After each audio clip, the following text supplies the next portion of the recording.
Here's the problem. He's a philosopher, and he's thinking about how he can do it. Could this guy make it to the other side without first crossing the midway point? Like the midway point is halfway between.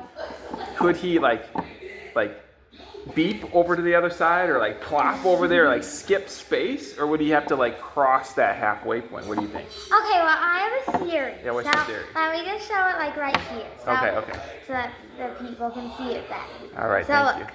The reason why it's going to take infinitely long to get across is because the person is spending hours and hours making the points in between and the next point in between. Why is he making those points? Is he making them in his mind? The person is making them in his mind because it thinks that there's infinite points in between, so then it thinks, well, I'm going to spend infinitely long.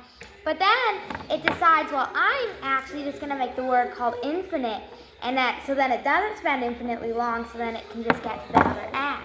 So it's just all it has to do to make it to the other end is just not make the points in its mind? Yeah. But then that brings me back to my first question. I really want to understand this. Are you saying that if it doesn't think about the midpoint, then there is no midpoint and it can just get to the other side without crossing the middle? Yeah, that's right.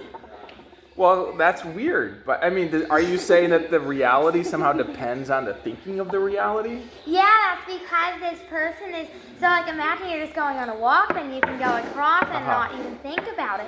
But if you're like a philosopher like this person who is thinking about stuff too much, then it might think, well, there's a midpoint, and then there's also a middle point and a middle point, but then that's where the word comes called infinite. So then they just say infinite, but because you said infinite, that doesn't mean it takes infinitely long. So then you can just go across.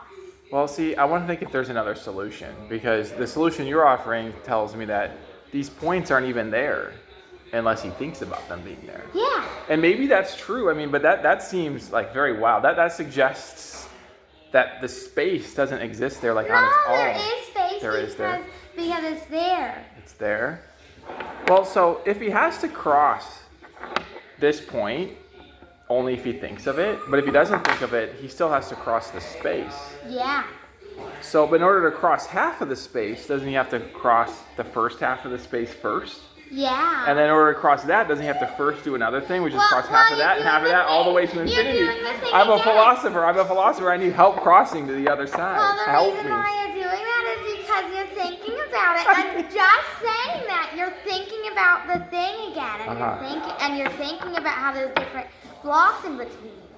So somehow, as long as you think less, you can get across. Is that the idea? Well, you can think about other things, like you can think about how it smells so good, and how That's a good point. I don't have to think less as long as I think of something else other than the point. And also, if you want to, while you're walking across, you can think about the point there, but then that doesn't mean that you can't cross it, because you actually can cross it. It's just that you will not cross it if you're too scared that you're gonna go too far, so then you need to make another point. I see. So the fear creates the thinking, which creates the puzzle. Yeah. But if you're more filled with maybe love and less fear, maybe you think less, or you think differently. You think about other things like flowers and how it smells, and then you don't have to create that infinite paradox there. Yeah, so that's the solution.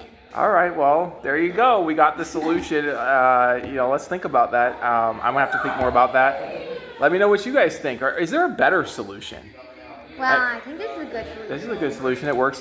Let's call this a mind-first solution. The points come out of the mind somehow, depend on thinking. And without that thinking, it's not like the infinity is already there in the reality. The infinity emerges through the thinking. Otherwise, maybe we could say that they do have to pass an infinite number of things. Yeah, but that's just you thinking again that there's infinite points. Well, what's wrong with an infinite number of points? There's nothing wrong. It's just that you might not cross it. Is it impossible to cross an infinite number of points? What if I think that I'm crossing the infinity? Does that work? Because you're not actually, if you think that you're crossing infinity, well, is that really like how many is infinity? Then you would have to just like the how many is infinity? Like what number? Like how many? Well, is that? infinity actually is kind of just a metaphor for just making infinite. It's a metaphor for the making of it without end is the idea. Yeah, but then if you're not actually doing that, then you're just then you're just crossing it without even thinking about actually all the points. Okay. Well, that's very interesting, Chloe. I'm going to have to keep thinking about this. Thank you so much.